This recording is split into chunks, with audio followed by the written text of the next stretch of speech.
Faremos agora, pessoal, uns testezinhos aqui para que nós avaliemos o que deu para fixar do conteúdo apresentado, tá? Então, vamos lá.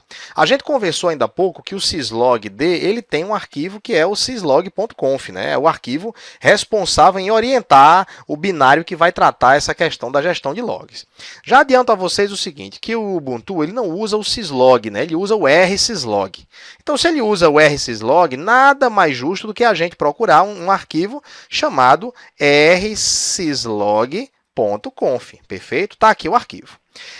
O rsyslog.conf ele vai conter, além de uma série de outros parâmetros, aquelas referências que nós vimos lá atrás dos seletores, né? Você vai ter aqui dentro o recurso.prioridade, a tecla Tab e a ação a ser tomada.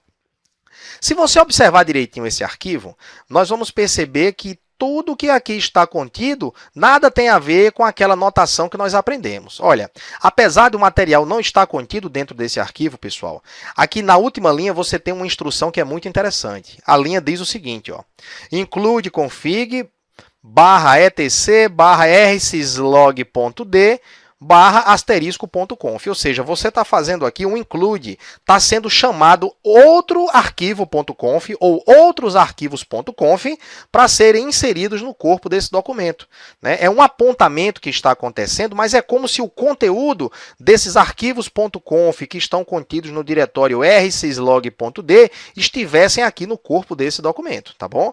Vamos abrir agora os arquivos.conf que porventura estejam dentro desse diretório. Então, vamos lá. Em locais, eu venho novamente aqui dentro de computador, tá? Para a gente fazer uma navegação aqui no ambiente gráfico. Dentro de etc, eu tenho o rsyslog.d, está aqui o diretório. E aqui dentro, quantos arquivos de configuração eu tenho? Pronto, somente um. Qual é o nome desse arquivo, pessoal? É o itinerante.conf, tá? Então, aqui dentro, pessoal, eu tenho as seguintes instruções. Eu tenho que tudo aquilo que tiver a prioridade emergência vai caber dentro desse arquivo daqui, né, que é o 8.emerge.log. O alert vai cair dentro do 7. Então, o que é que eu tentei fazer? Eu aqui nessa primeira coluna elenquei, né, reuni todos os recursos prioridades. E aí, na verdade, quando eu coloco asterisco.emerge, eu estou me referindo, pessoal, a tudo, né? User.emerge, meio.emerge, local0.emerge e assim sucessivamente, tudo. Eu simplesmente quis reduzir aqui o tamanho do arquivo para que você compreendesse da melhor forma possível. E dessa maneira, todas essas informações aqui contidas vão cair dentro de cada arquivo especificamente, perfeito? Olha só esse último aqui, ó, é o asterisco.debug, ele vai dentro do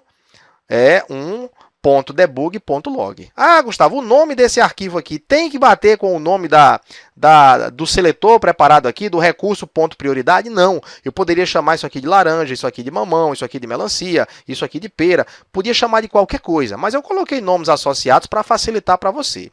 E também o que é que eu tentei fazer, pessoal? Eu coloquei aqui uma nomenclatura que você compreendesse a questão da criticidade do negócio, né? Por quê? Porque quanto menor for esse número que se encontra aqui, mais branda é a informação a ser registrada. Quanto maior for esse número, mais crítica é a informação a ser registrada. Perfeito?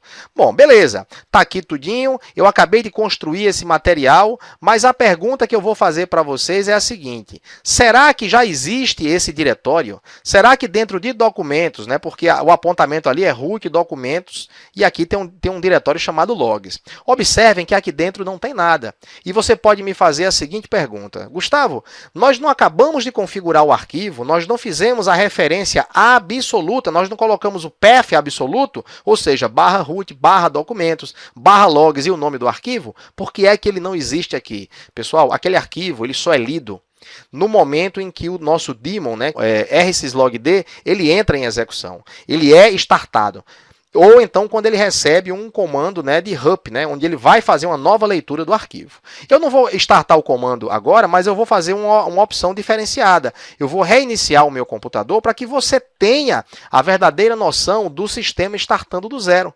Então, o que é que está acontecendo aqui? O meu Ubuntu está sendo iniciado do zero. Quando um processo desse acontece, todos os daemons eles vão entrando em operação, inclusive o rsyslog.d. O rsyslogd, quando entrar em operação, o que é que ele fará, pessoal? Só revisando, ele vai ler os arquivos de configuração e executar o que está contido no seu interior. Perfeito? No primeiro arquivo que nós vimos, que era o rsyslog.conf, ele tinha aquelas informações? Não, ele não tinha as informações, mas ele apontava para o arquivo que tinha. Se ele fez isso, se ele apontou para o arquivo que tinha, era como se no corpo dele estivesse contido, tá certo? É essa lógica aí que a gente tem que raciocinar, tá? Então vamos lá.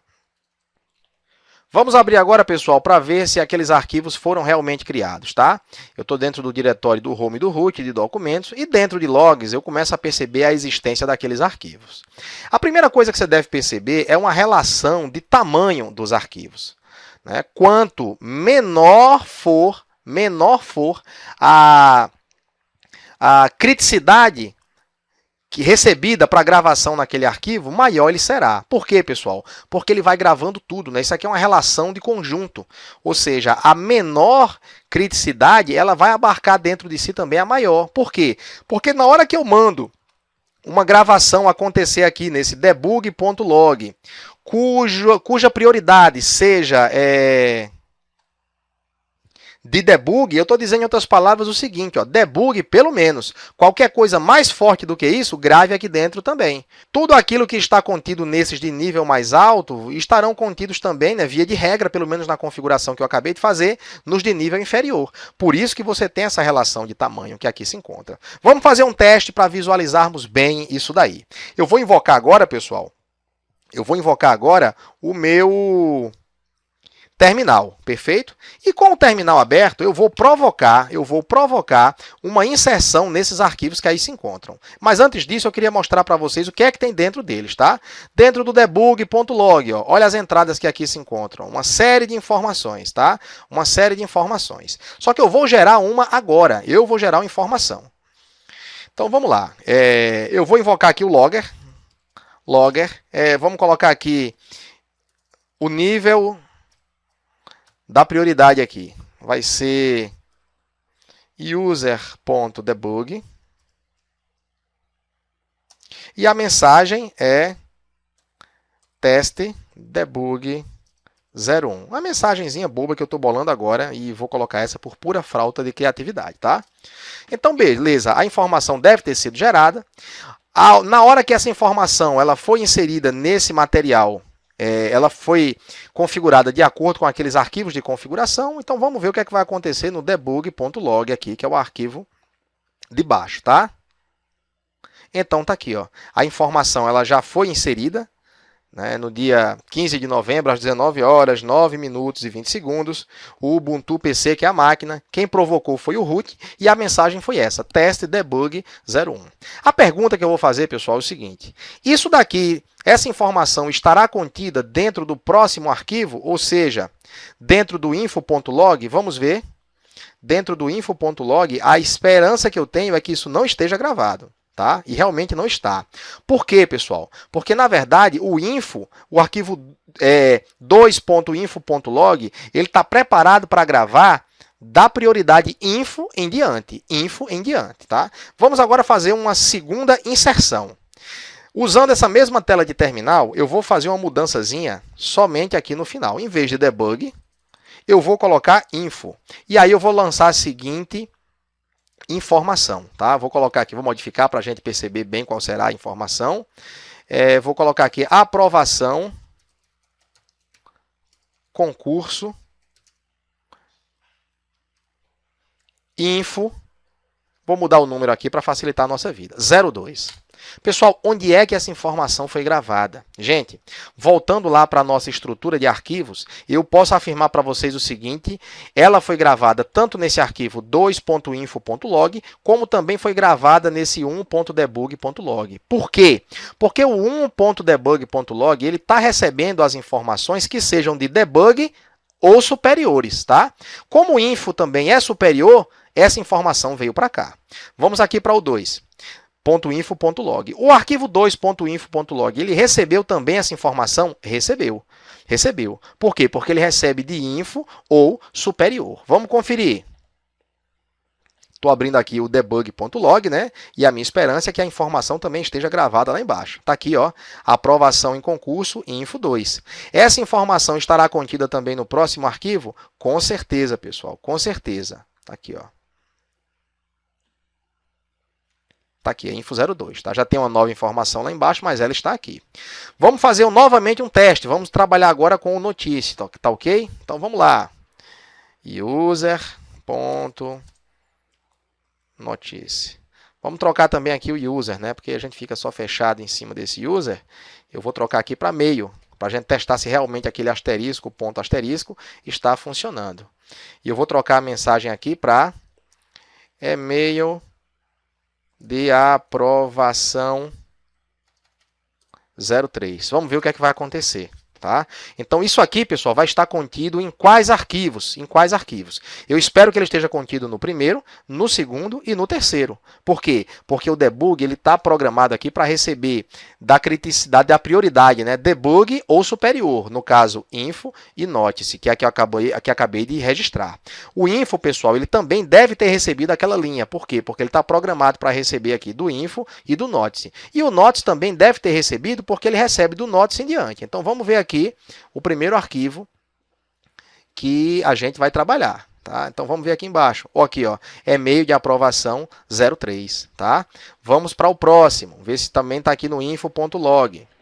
No info.log, no 2info.log, a informação está aqui, ó, e-mail de aprovação 03, né? Que legal, né? Tá, a informação está aqui contida. E eu espero também que ele esteja nesse 3.notice.log, tá?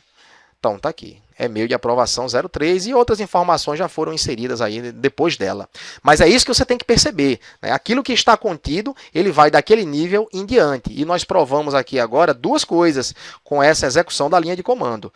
Tanto, primeiramente, né, que o logger funciona, que ele manda essas mensagens aí para serem inseridas no contexto dos arquivos, e que aquele que possui uma prioridade mais baixa, ele está programado para receber daquela prioridade mais baixa ou superiores. Eis aí a relação de tamanho que você percebe quando visualiza essa coluna que aqui se encontra, né? À medida que os arquivos vão se aproximando da mais baixa, ele vai ficando maior, e à medida que ele sobe para a mais alta, ele vai ficando um pouco menor.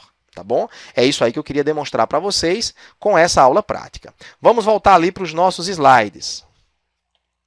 Bom, agora que nós fizemos a gravação dos arquivos, agora que nós registramos os logs e mapeamos em determinados arquivos essas informações, o que é que a gente vai fazer com esses arquivos? Nós vimos lá atrás que várias coisas podem ser feitas. Dentre elas, temos a primeira opção, descartar imediatamente todos os dados do log. Né? Descartar imediatamente, pessoal, pode ser até uma política correta para determinada instituição que tem uma particularidade bem aproximada com essa necessidade que eu acabei de mostrar. Mas, via de regra, é importante que o log ele fique retido, né? Ele fique, pelo menos, em intervalos periódicos armazenado. E, uma vez passado esse intervalo, ele seja redefinido, ele seja zerado. Ok? Você vai definir, nesse caso agora, janelas para armazenamento da informação. Outra coisa que você pode fazer também é a rotação dos arquivos de log, mantendo os dados por um período pré-determinado. Caso você tenha espaço suficiente, você não precisa compactar esses arquivos aí. Então, qual é a ideia, pessoal? Você vai fazendo a rotação desses arquivos. Imagina que você gerou, né, o backup de hoje e o backup que foi gerado ontem, que ainda era nomeado backup de hoje, aí você renomeia para backup de ontem, e o backup de ontem você renomeia para backup de anteontem, e assim você vai girando os arquivos dentro daquela janela que você resolveu trabalhar. Outra coisa que você pode fazer, caso o espaço não seja suficiente, é realizar a compactação ou empacotamento de arquivos e fazer com que esses logs sejam armazenados numa mídia secundária, né? Seja ela fita ou qualquer outra mídia permanente. Isso aí pode parecer bobagem, mas em uma empresa de grande porte, uma operadora de cartão de crédito que grava muitas informações por dia, ela precisa, né, essa empresa precisa tornar essa informação perene por uma questão, inclusive, judicial. Então, se você tem um horizonte de 5 anos para armazenar essas informações, por mais simples que seja o formato dela, o somatório de uma grande quantidade dessas informações vai acarretar numa mídia de armazenamento bastante grande, tá? Precisando ser dosado qual é a política de registro de log que nós usaremos. E outra coisa, pessoal, a escolha dessas 4 políticas que nós vimos lá atrás, ela vai depender de quê? Primeiro, quanto espaço eu tenho disponível em disco, né? Quanto mais espaço eu tiver, mais próxima da 1 ali eu vou usando. Quanto menos espaço eu tiver, mais próximo da número 4 eu vou usando. Outra coisa, a preocupação, gente, com a segurança, né? A preocupação com a segurança. Isso aí é outra variável que deve ser levada em conta. E outra, gente, as diretivas giram em torno do crescimento da quantidade de logs. Você tem que ser bastante seletivo para ver o que é que você vai armazenar. Se você, por acaso, já experimentou em sua casa criar logs de análise de tráfego, você, com menos de 10 minutos aí, se sua rede for congestionada, você lota um HD aí de gigabyte de tamanho fácil. Então, você tem que ser bastante seletivo em função dessa escolha do que é que você vai fazer. Por quê? Porque a diretiva que você vai escolher, ela vai girar diretamente em torno do crescimento e da quantidade de logs que você vai ter. Perfeito? Então é preciso fazer um trabalho de seleção, um trabalho de escolha com fundamentação técnica para que a coisa ocorra a contento. A primeira política que nós vimos, pessoal, e a primeira que nós veremos aqui agora, ela diz o seguinte: descartar imediatamente todos os dados do log. Bom, primeira informação que a gente tem que extrair daquilo ali, gente, é que não é recomendado jogar fora todas as informações de um registro de log. Por quê? Porque eles são importantes. Se eles não fossem importantes, não havia nem a necessidade de armazenamento. Tá? E por que é que esses logs são importantes? Primeiramente, gente, eles fornecem evidências importantes de intrusão. E a intrusão, via de regra, ela é descoberta a posteriori. Você nunca descobre na hora. Quer dizer, nunca não, né? Você vai descobrir essa informação, vai descobrir essa evidência num futuro próximo ou no futuro distante. E aí você precisa voltar no tempo e analisar os logs para saber o momento em que as varreduras começaram, em que os ataques começaram a surtir efeito. Outra coisa, os logs são importantes também para que você tenha uma análise de alertas sobre o hardware e o software do seu equipamento. Um equipamento que entra em pânico e começa a colapsar, ele muitas vezes impacta no desempenho dos outros. Uma rede muitas vezes pode não funcionar por causa de um hardware. Eu me lembro que no passado, um mouse mal configurado, mas isso aí já faz um certo tempo, né? A gente tinha até que fazer o jampeamento da placa para que a coisa funcionasse bem. E um mouse mal configurado em determinado computador, ele gerou um problema com a placa de rede daquela máquina que paralisou a rede inteira, tá, de uma empresa da minha cidade. E a gente terminou descobrindo pela questão da análise desses logs aí. Outra coisa, certos arquivos de log, eles podem servir como prova em tribunais, ok? Como prova em tribunais. E hoje é muito importante para que uma empresa responsabilize as pessoas que tomaram aquela atitude maliciosa através desse tipo de diretiva. Então, descartar imediatamente todos os dados do log é possível, mas é recomendável? Não, não é recomendável, né? Se você grava o log e descarta imediatamente, vai se assemelhar muito àquela situação que nós vimos naquelas câmeras de vídeo, né? A câmera de vídeo ela filma, mas não grava. Aí quando a polícia chega para fazer análise, pergunta se tem circuito de TV e a resposta vem, né? Temos o circuito de TV. Ela, inclusive, filma e filma muito bem, só que não grava. Então, é quase como não ter nada, né, pessoal? É quase como não ter nada. A próxima opção, pessoal, que é a política 02, é de redefinir os arquivos de log em intervalos periódicos, ou seja, definida uma janela de tempo, essa janela de tempo ela vai ser apagada, ela vai ser reinicializada de tempos em tempos esse arquivo de log. A pergunta é, qual a periodicidade ideal? Uma semana é suficiente? Um mês é suficiente? Quanto tempo é suficiente? Tudo vai depender da análise da situação da vida real, perfeito? Agora, é claro que problemas que acontecem na fronteira temporal final têm impacto maior, né? Uma frase muito bonita para explicar o seguinte: imagina que você definiu uma janela de uma semana, você vai armazenar os dados da última semana, feito o armazenamento desses dados, com uma semana você apaga. Agora imagina que você tem um problema no último minuto dessa semana. Na hora que esse dado ele é armazenado, um minuto depois esse material vai ser apagado. E se esse material for apagado, quanto mais próximo dessa fronteira temporal final, o impacto vai ser maior, porque você, na verdade, não vai ter mais aí esse material de uma semana. Agora, tem pessoas que fazem o seguinte, você vai armazenando sempre a última semana. E à medida que a informação vai ficando mais velha, ela vai, né, indo para o topo do arquivo e a base do arquivo ela vai sendo preenchida com novas informações e é como se fosse um log circular. Isso aí vai sendo extraído sem muitos problemas no que diz respeito a esse respeito da fronteira temporal final, mas o custo do gerenciamento é bem maior. Tá? A política 03 eu vou deixar para falar daqui a pouquinho no próximo vídeo, por ela ser um pouco mais comprida e o tempo padrão do nosso videozinho está terminando. Tá? Então daqui a pouquinho a gente volta.